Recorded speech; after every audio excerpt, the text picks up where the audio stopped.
You're listening to Cinematic Adventures, proud member of the Misfit Faction Media Network. Good morning, Vietnam!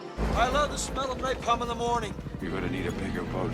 I feel the need for speed. Road, we're going, we don't need roads. Snakes. Why did it have to be snakes? Vices? We don't need no vices. I don't have to show you any stinking vices. You make me want to be a better man. Nobody puts baby in a corner. I wish I knew how to quit you. Love means never having to say you're sorry. He's looking at you, kid. Not bad. I'm just drawn that way.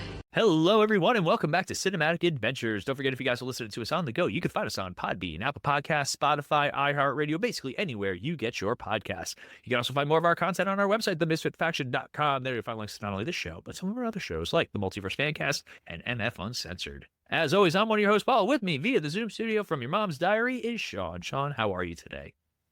Good morning, sir. I liked your little salute. It was very official. Thank you. You I'm always- are the podcast king around here, so we gotta salute you. That is a small court, and I feel more gestury most of the time. No, I'm actually the bard, I think. I would be the bard, just playing his lute in the background and, when I was single, just trying to get laid. But here I am. Making really shitty jokes and then trying not to get his head cut off. I don't know how I feel about that second part. It was a lot of fun in the beginning, and now I'm a little hurt. But anyway, it's funny that we're talking about such ancient themes, such as the bard. But yeah, we are back 2 episodes in a row. Who would have thought? Not us, absolutely. But I pushed for this episode because we're going to be talking about a movie that I thoroughly love, that holds a very special place in my heart, that Sean has seen once and has not really talked about ever since, and was very surprised that I loved it so much. But before we do that, we're going to talk some news because Sean wanted to do the news, and I'm going to wait till he's done playing with his little fidget spinner. What do you do? All right, yeah. If you're watching on here, leave a like for Sean's weird fidget thing. Anywho, Sean. Yeah. Yes, sir. How you doing? Fine. We did the intro already. Do the news. This is the news. Oh, the news. The Cinematic Adventures news. What do we got We going? should actually call it like Cine News. Cine News? I like that. I like that. Yeah, So we obviously, as you just said, this is our second episode back to back in a while. We've had a lot of news in the last month. it's And all we actually sad.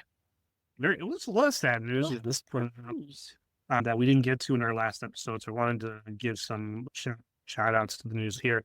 Obviously, start with the sad. We lost a film giant, and that is Mr. Gene Hackman. Sadly, passed away. It's been now 2 weeks 2 since weeks. the news broke. Him and his wife. Him and his wife were found dead in their home in Santa Fe, New Mexico. It was very mysterious. The sheriff's department actually deemed it as suspicious, but it's come out that his wife died first, Yes. hantavirus, and he was suffering from Alzheimer's and I think congenital heart Something disease. like that, yeah. Died a week later. Yeah. So It's just, that's I can't even. That's Oh, just so horrible to me. It's I just had a morbid joke that I was going to make. I was going to say at least he Oh, had no. me. uh, Yeah. Too soon. Right. Well, because everything the minute it broke, everybody's like, "Oh, it's carbon monoxide poisoning. Yeah, It's it was carbon, big it has to be first, yeah. carbon monoxide poisoning." And they were like, "No, there's no signs of gas or carbon monoxide or anything like that." And I was like, "Well, the wife had to have killed him. Had to have been a murder suicide." I'm like, Jesus God, people, can we actually let professionals do their jobs before we start? It's funny. You look at because Gene Hackman was like 90, and I think she was in he her was fine. I mean, he 95. like, listen. She was in her late 70s, I think. Yeah. was younger than him, but she was still So like up when there. you think murder suicide, I'm like at that point it's just it's still natural causes. Like if she was trying to murder him, if he was younger, he could have gotten away. Natural. But it's point. when you think about it, his last film was 20 years ago. The Royal Tenenbaums, right? No, Oh, welcome Ray Romano. Welcome to Movie Sport. Sport. What a Um, career high to end on. I mean, his last few films were like that. I mean, those few movies of the 2000s, he had some clunkers, and then Royal Tenenbaums, I think, was probably his last best role. But yeah, so I just wanted to give a shout out to Gene Hackman, who, name him French Connection, obviously Lex Luthor in the original Superman age.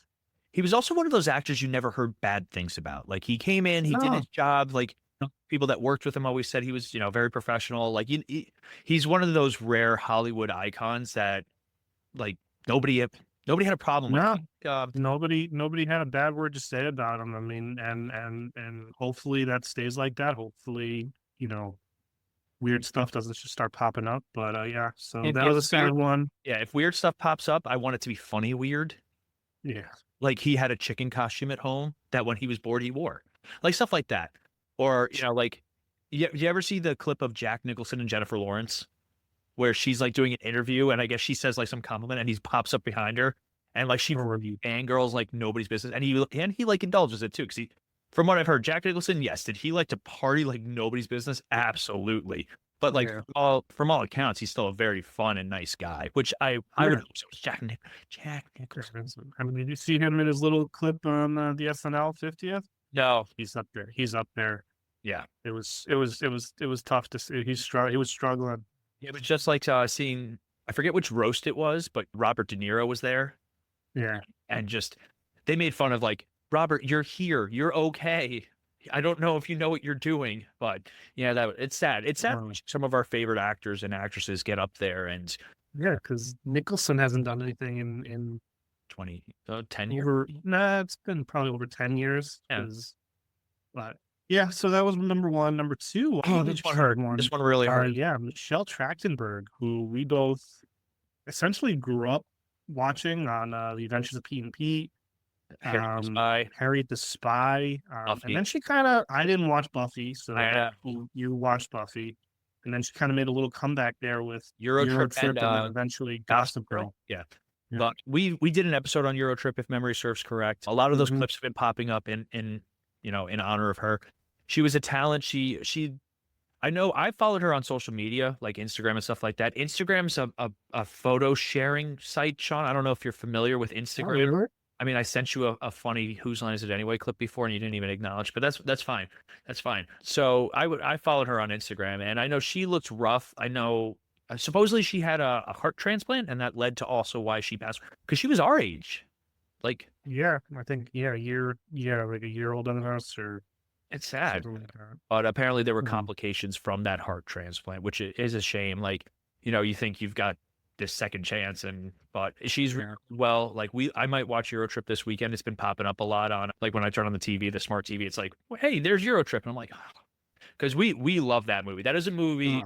Eurotrip is just a fun, the stupidest movie, one of the dumbest movies ever made, but it is just enjoyable. Did you ever? I think we talked about it when we did the actual episode, but you've seen the alternate ending, right?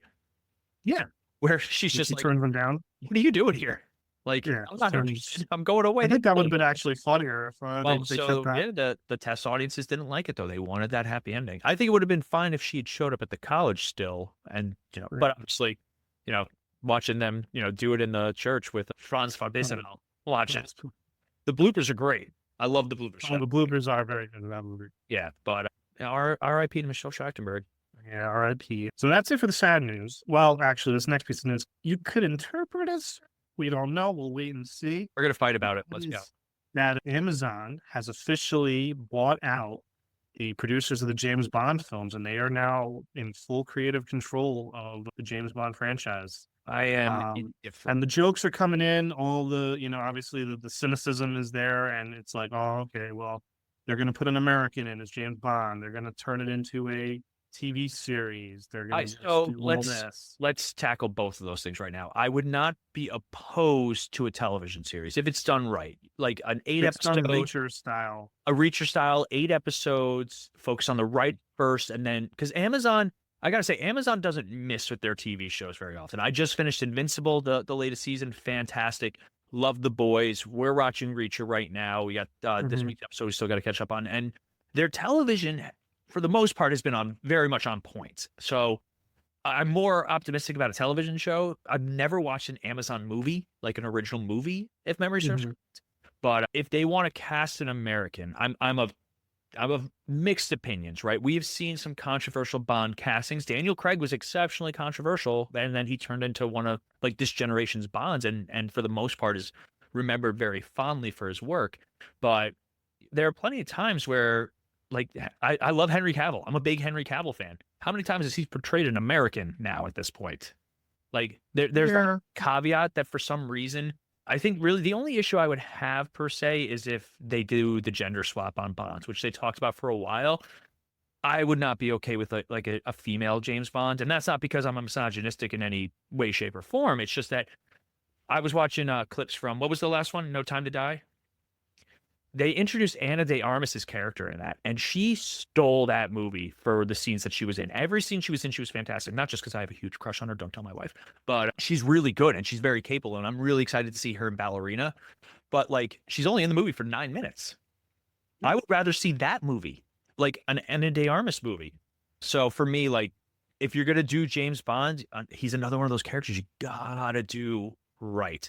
I know there was a lot of talk about Idris Elba as James Bond. I'd be okay with it. Like, I'm not, as much as we love James Bond, and we did an interview with the guy who wrote the James Bond Encyclopedia, as much as we're big fans, like, I know for me and Sean, Pierce Brosnan was kind of our growing up James Bond.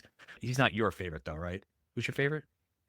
I don't know if I've ever actually answered that. I mean, I still have a soft spot for Connery just because I've seen all the movies, but if you put a gun in my head, the movies I watched the most in repeats would probably be World Is Not Enough and Goldeneye. So yeah, I gotta say Brosnan's probably up there for me. You know, it's funny. Goldeneye was not my favorite of those movies. Like, I like the game. I think I played the game before I saw the movie. But I'll always say Tomorrow Never Dies. My favorite Bond. Tomorrow Never Dies is a great movie. Still, it's just yeah, that's I think what makes it even so better now is that it's like 20 years ahead of it, 30 years out of its time. God, yeah. And then just for its just absolutely horribleness, Die Another Day is just fun to watch because it's like, if you're looking for just a cheese fest, there it is. And I think that's the fun part too, because there's been some bad James Bond films as much as there have been good James Bond films, and I think it's also just as fun to watch the bad ones as it is to watch the good ones. 1000%. Most of the bad ones are the Roger Moore ones. I mean, they weren't. Also, the Daniel Craig ones. Can we listen? I love Daniel Craig as Bond. I really do. He was every other movie. Every other movie. See, I feel like 2 out of the 5 movies he did were. I always say Casino Royale and Skyfall are the top, but it goes Casino Royale here, up here, and then Quantum of Solace goes down there, and then it goes back up for Skyfall, and then it goes back down for Spectre, and then No Time to Die was a nice in-betweener. It's not fantastic. It's not terrible. It's really, so yes, I will completely agree, but the movies were never bad because of him. No, he was great as the role, but again, just it's weird. Yeah, because they did a continuing story. I think if they had Quantum of Solace was the first direct Bond sequel, like where it's like literally this movie's happening because of what happened in the previous movie. Yeah, it literally starts up right after the ending of Casino Royale. Seconds after. I think if they had Casino Royale is top 5 Bond films of all time. I mean, there's no debate about that. No, whatever. It's Casino Royale is in the top 5. I was very disappointed that they did not do that song at the Oscars tribute. Yeah, I was kind of surprised at the song selections, mainly because they did Goldfinger. No, they did Diamonds Are Forever, which is the same artist who sung Goldfinger did Diamonds Are Forever, and I liked the woman. I don't ask me who the name of the woman was, but I don't know the artist, but I thought she did a great job singing. I mean, these women got bashed, which I thought was ridiculous. I thought it was a little ridiculous. I think unfortunately the bar was set really high with the Wicked performance at the beginning. Oh, okay, that's fine. Yeah, so but. Yeah, I'm surprised with their song choice. I was it was Live and Let Die. It was Skyfall and Diamonds Are Forever. Yeah, if they were gonna do Skyfall, they should have just had Adele do it. Like, I'm not trying to be mean, but like it's such an Adele song. Yeah, you can go from that iconic the theme of Bond, with and them just dancing on the stage. Which, okay, cool. It was a nice performance, yeah. And then you get. I mean, to me, Goldfinger is the gold standard of James Bond theme songs. Pun intended. That's the reason we have James Bond theme songs is because of Goldfinger. Mm-hmm. So like I thought that should have automatically been there. You could argue Live and Let Die was the, okay, we're going into rock and roll. This is our we've been it's the one classical. It's the one that's still played on the radio. Yes, because Live and Let Die is a classic, rock and roll song as well as being a James Bond theme song. It's the most American Bond song. Yeah. And then I like Diamonds Are Forever as a song. And then Skyfall, I guess you could say, is the Goldfinger anthem of its day. I mean, I would have liked if they did The World Is Not Enough. I think that's a very underrated song. and Casino Royale, obviously. The theme to the Roger Moore one, I Love Me, Nobody Does It Better, is a fantastic Yeah, it's a good. Bond song. Bedazzled is really good. Die Another Day, the song is the only good thing. Wow. It's a great. I still defend that opening credit sequence of watching him get. Yeah, Still say it's because it was the first one where you actually see something happening. That's where the plot-driven. story's happening as. And I think also the fact that it's James Bond getting caught and tortured. They were at first you thought this movie was gonna. He gets captured in North Korea and tortured for 6 months. So you think the movie's gonna be like this tone, and then it's like watch him surf on this tsunami. Why no? But anyway, the invisible car. I'll always defend the invisible car. But anyway, any other news? Because we're already almost 15 minutes in. Yeah, no, let's get to Paul's favorite movie. I will not say favorite movie, but I will say that this movie holds a very special place in my heart. And also for the sake of when I was in puberty, it held a very special place elsewhere. So there are some movie and storytelling tropes that have stood the test of time. And 2 of them are reflected well in this movie. And I'm going to go deep with the literary choices. You have the concept of the monkey's paw, where you make a wish and it has a terrible caveat attached to it. Like you win $1 million. Yeah, the monkey paw is really good. But like you win $1 million, but it's because your significant other had an accident at work. Like that sort of thing. And of course, the legendary Faustian deal, the deal with the devil, both story tropes that have been around for centuries. They stand the test of time. They're used all the time in movies and TV shows. Even Buffy did an episode with the monkey's paw type deal, and it was one of their better episodes in the later seasons. But we are talking about the 2000 film Bedazzled, all right? Directed by the late, the great, one of our favorite guys of all time, Harold Ramis. I always forget he Sad about that. Yep. So it makes me wonder why, so full disclosure, I love this movie. I am a big fan of this movie. Sean is a little indifferent, so I'm curious to see differing opinions of such, but that's fine. Maybe we'll have different. I will not say anything bad about this movie because I honestly have not seen it in so long. Okay, that's fair. Don't worry. I'm going to break it down for you, Sean. Starring Brendan Fraser at his peak. This is peak Fraser. This is around peak Fraser. This is Mummy, after the Mummy. Yep. So this is when he's hitting his stride in Hollywood. It's sad knowing what we know now about his history with Hollywood and what happened to him and why he disappeared and why he dealt with so many issues. But like when I think range of a character actor, this movie jumps to mind often because Brendan Fraser plays himself in 7 different ways. Like it is wild how each one of the characters or the versions of himself that he plays are so different. And the fact that he spoke so much Spanish is super impressive. So the story, and of course, we have to mention, we can't go without mentioning the beautiful, the talented, the dear God, she still looks fantastic. Why did Hugh Grant cheat on her with a prostitute? Elizabeth Hurley. Oh, my Lanta. Elizabeth Hurley, I remember they threw her at the forefront of all the marketing. Like the trailer was literally her beckoning him to the pool table. Yeah. So why not? Why not? You got Elizabeth Hurley and she's gonna start, showing off some of those 7 deadly sins. Let's go. But anyway.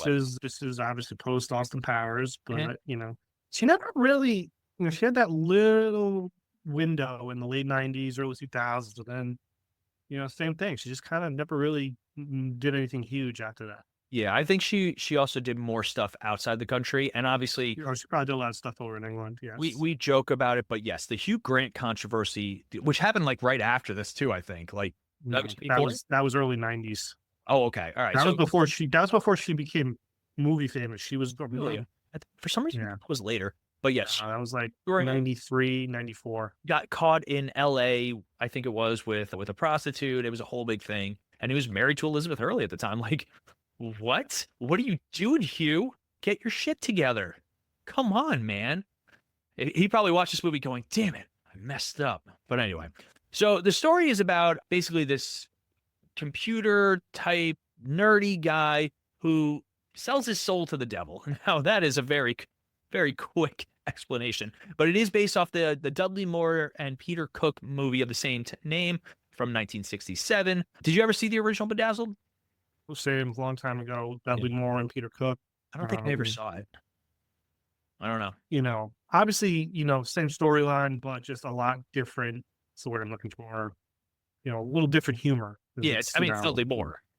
Yeah, it's a lot more smart, a lot more British. Oh yeah, probably humor and stuff better like that. written. But so I like the opening scene where I don't know if again, Sean, you may not remember some of this stuff, but basically the opening scene is it's just crowds of people and they're going over all these people and it says like what their sins are, like what their foibles are basically, and it gets to Elliot, and basically they're like he's a nerd, he's a geek, he's quiet, he's shy, he's reserved, eager to please, looking for love, basically a really bad Craigslist ad. So that's dating us a little bit, Craigslist. Oh, geez. So they kind of focus in on him. He's working at this job in San Francisco. He thinks that all of his coworkers are like his good friends, but they go out of their way to actively avoid him. And he's got this huge crush on one of his colleagues named Allison, but he's too afraid to ever ask her out. So they do a very good job opening and showing like Elliot's a nice guy, but oh my, he's that annoying coworker that thinks he's your best friend. And he's like showing the one guy pictures of stereo equipment, just like, oh, here's the speaker. Here's a speaker from the other side. And he's just like, yeah. And so it makes me, because at the end, they're mean to him, but like they never go out of their way to be mean to him. It's just when he's there, right? Except for which is strange. So they all go out, even though they tell Elliot they're super busy, they can't do anything, and he runs into them at the bar. It's weird that for a quiet, reserved guy, he goes to the bar by himself. I still can't go to a bar by myself. I don't have that kind of confidence. Like, I can drink at home and do the exact same thing, and it's quieter. My ears aren't going to be ringing. But like, what bar are you looking to go? We're going to Buffalo Wild Wings, and that's as crazy as we get now. But I do like this scene where he's he runs into the group of friends and he kind of jumps in with them. And they strangely encourage him to go ask Allison out. Now, maybe they're just doing it like, go do it. Yeah, you won't. Let's watch this train wreck. And he tries to, but basically he blows his shot trying to have a conversation with her at the bar. I guess the entire company goes to this bar after work. And of course he says the line that he would do anything to have that girl in his life. And it's a great scene where I forget the song. I think it's Wild Thing. The pool ball goes off the table, hits the floor, and it rolls all the way to Elliot, like avoiding people, and hits him in the foot. And he picks it up and he's like, where did this come? And he looks over and there's Elizabeth Hurley in her red dress, giving him the come hither look. And even he's like, me? And dear God, Sean, talk for a second. I need a minute. You need a minute? Elizabeth Hurley's intro. Hit me. Elizabeth Hurley. There really are no words to describe Elizabeth Hurley. She is just, to this day, is probably one of the most gorgeous women in the world. And I like that she goes all out for this film. Yes. She's having a good time. I think you could definitely tell, like, listen, I could be wrong. There are probably times when you watch movies and it looks like the actors are having a good time, and they most likely, maybe they aren't. But here in this movie, it looks like they're all having a fun time. Yes. Just, even in like good old-fashioned comedy. Even in the alternate versions of the world, the friends take roles in that, or like the group of coworkers take roles, and they all look like they're just enjoying themselves. We could go through the entire list of characters, but I'd rather just kind of focus on because really the story is about Brendan Fraser and Elizabeth Hurley's characters. Yeah. So she tells him, hey, like, why don't we make a deal? And he's like, I've never been with a prostitute before, and it's just like, you go online, you see the sites XXX, and you're like, tell me that you're a 2000s comedy without telling me you're a 2000s comedy. But she's like, I'm not a hooker. Devil. And he's like, yeah, you're a little drunk. So she challenges him and she's like, make a wish. Any wish you want, I will make it happen. And so he wishes for a Big Mac and Coke. Big Mac and Coke. Here's your product placement. Oh, by the way, speaking of product placement, did you hear that they were just talking about Superbad recently? You remember Superbad? We love Superbad. Jonah Hill was not allowed. Remember the scene where Evan's playing video games where Jonah Hill's trying on clothes? And he's like, I don't know why they make this so hard. And he's playing. Originally, Jonah Hill was supposed to be playing the games with him, but because Sony has very strict rules that the bad guys or the villains of movies cannot use their products. So they found Jonah Hill's character so reprehensible, they refused to let him actually play video games with Evan. Well done, Sony. Yep. We all continue the hatred of Jonah Hill. Fun fact, though, also, Knives Out. I don't know if you're familiar with Knives Out. Yes, Did you see Knives Out? I did. It's not both. So I don't know. Maybe it's not Knives Out, but there's a movie where basically you find out that the bad guy is the bad guy because everybody else is using iPhones and he's the only one using a Samsung because Sony does not allow bad guys to use their products in films. That is an actual product placement rule. Yeah, I'm gonna have to look that one up. But anyway, so she takes him over to get a Big Mac and Coke. She summons the bus. She snaps her fingers the bus, and he has to pay for it. She counts, and so spoiler alert for this movie that came out 25 years ago, she counts that as the first wish, and he doesn't know that. That's going to play into the movie later on. So she takes him to this big party where everybody knows his name. Like, she's got cookies that, like, these are the cookies my grandma used to bake, and everybody's, like, happy to see him, and, like, just, it's genius. And, of course, she also drives him there in her, like, Lamborghini Diablo that just happened to be at McDonald's. What are the odds? Like, so she presents him with the whole, all right, let's take a look at the contract. But one of my favorite bits is she's like, they're in the back room, like, to set up this deal. And he's like, you know, this is, yeah, sure. And she's like, you still don't believe me? And he's like, well, I mean, you look nothing like the devil. And she's like, well, I could have gone like this. Spins around, turns into like an actual like Halloween looking devil. And he's like, and she's like, but it's so trick or treat. Spins around, turns back. I don't know why that just jolt of Brendan Fraser just makes me laugh. So she starts enticing him with all of his dreams. So first it's like the TV end up and it's Allison. And then it's him with long Fabio hair. And she's like, you must go through conditioner like crazy. So she convinces him that he'll get 7 wishes. Just he's got to give up his soul at the end. And now each wish has some sort of strange caveat. I'm going to break them down for you, and I'm going to give you a bonus wish that didn't make the actual theatrical cut. So, the first wish, he wishes to be rich and powerful, be married to Allison, and he turns out to be a Colombian drug dealer, and she's cheating on him with his rival, her English teacher. And that is actually another one of the fun. Melanie will still do the Spanish. She thinks it's the funniest part. Like, she'll do the lines in Spanish. But the best line is, he's like, he goes to kind of like see what's going on. And that like her and her English teacher, quote unquote, are, you know, canoodling. And he's like, you know, like, what kind of progress has he made? And she goes, is to visiting in the Los Angeles for the time of vacation. And he's like, yeah. And Brendan Fraser's like, yeah. And only after 2 months with Raul.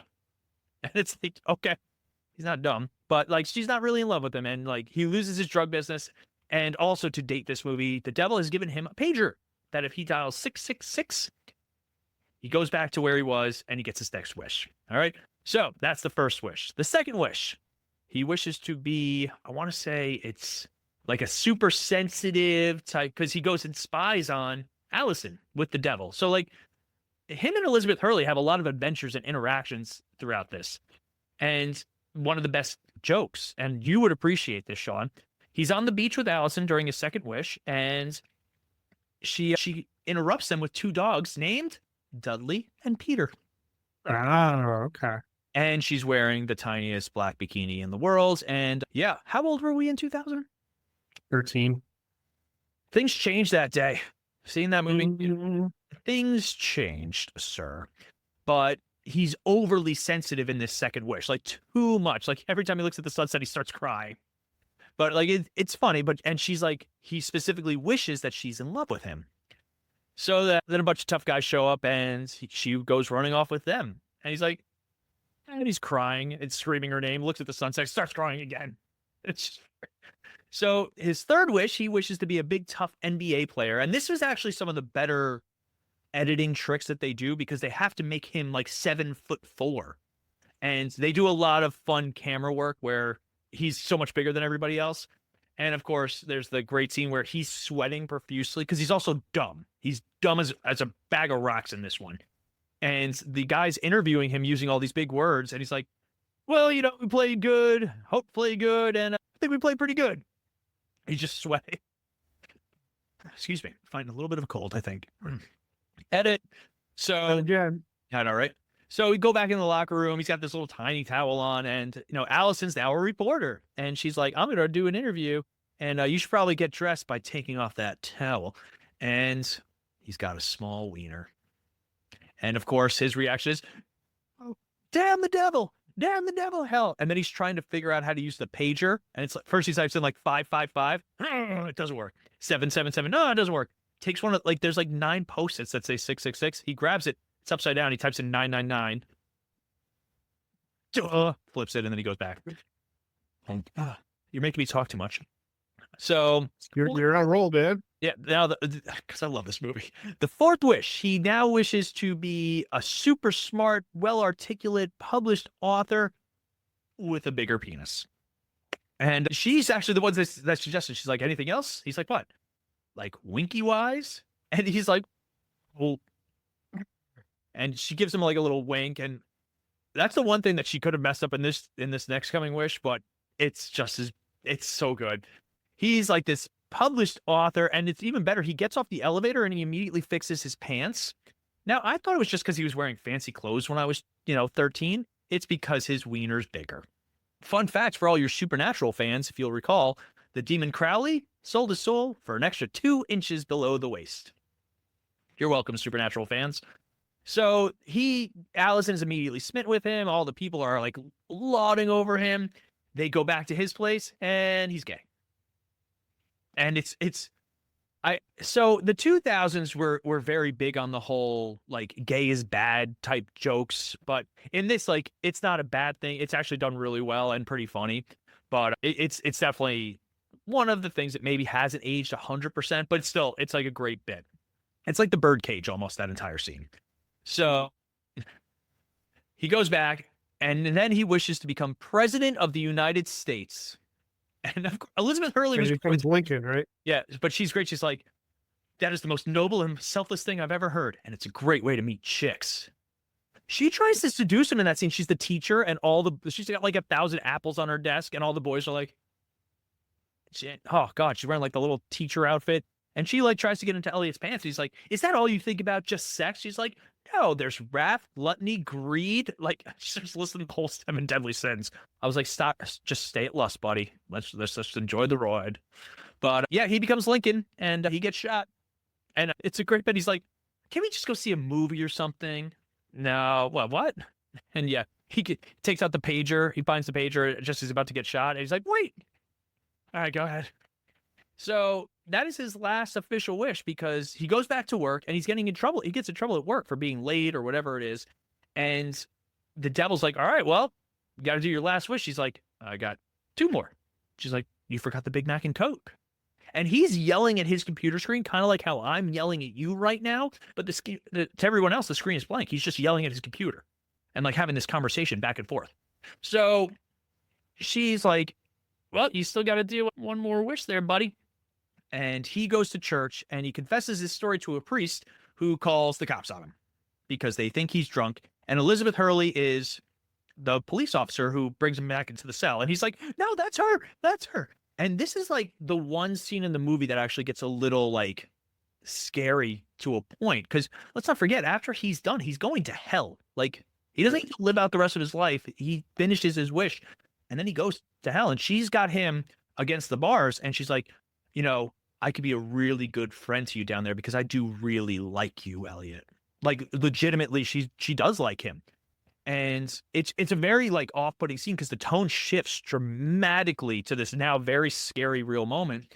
So he's in jail and he starts talking to his cellmate. And the cellmate's like, you can't sell your soul. It belongs to God. And it's a great scene because at the end, he's like, who are you? He's like, just a friend, just a really good friend. And it's because the question is like, who is that? God? Is that Jesus? Or whatever it is, whatever your beliefs are, because obviously this is a very Christian type movie. It's God and the devil. And so Elliot goes back to the party, and it's funny because like he goes to that party and people are still there partying, but they all look miserable. Like they're all just like, they're like falling asleep. They're like, eh.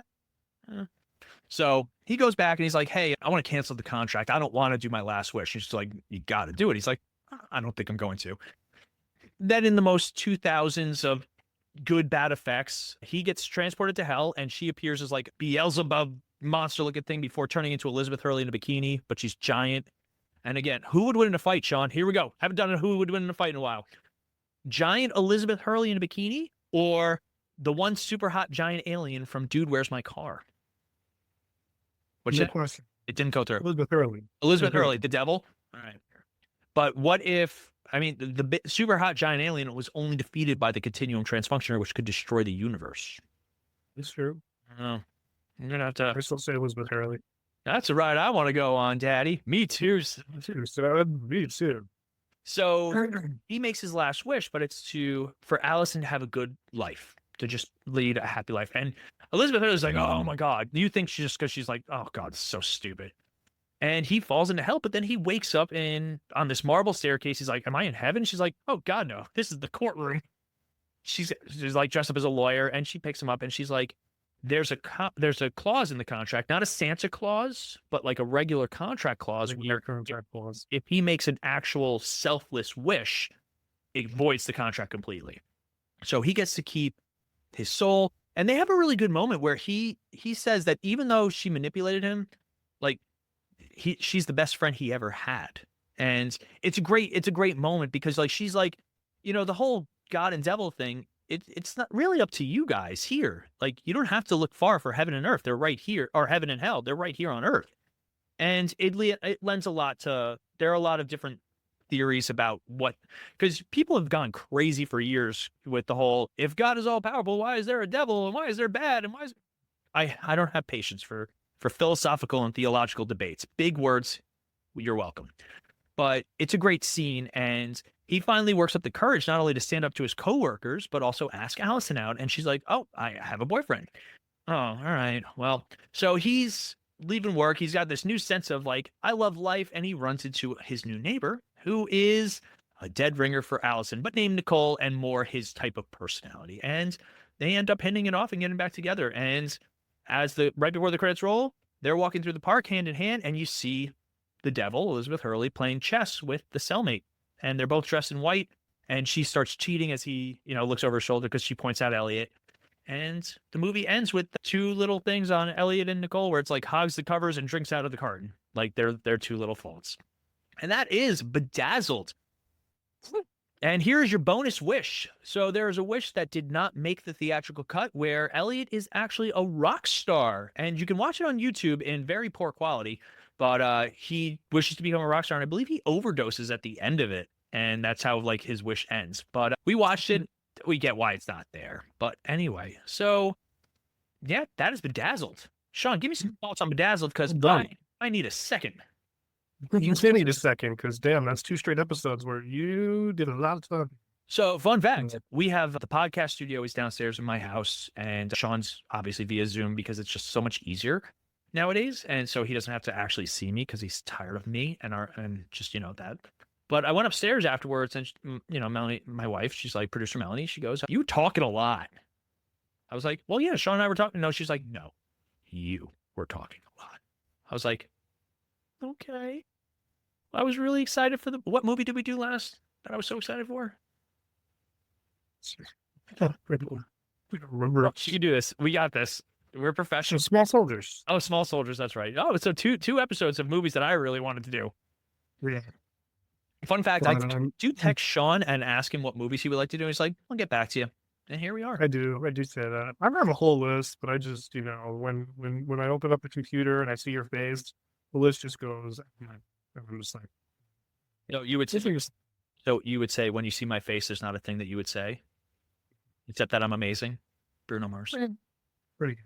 Just the way I am. But, I after your extensive recounting of this film, I definitely feel like I have to borrow this from you to watch it. Because I don't have to. My wife and I would get a good chuckle out of this movie. I love Brendan Fraser. I love Harold Ramis. It's written by Larry Gelbart, who's a famous, comedy writer. Has done so many great things. So, I mean, I'm sure it is very good. Oh, I do love this movie. I just went on to IMDb to see where it was streaming. It's not sure you can only rent it or buy it. Yeah, you can only rent it. That's why I'm like, let me borrow it. But the trailer started, and already I'm like, oh, gotta fix my pants too. Yeah, just anyway, she's got you. But hey, it was technically a box office success. Yes, it was only like a $48 million budget, and it ended up grossing $90 million, which 2000. Finished number 2 in its opening weekend behind Meet Parents. That's another movie where the first 2 are super solid, Can't stand those movies.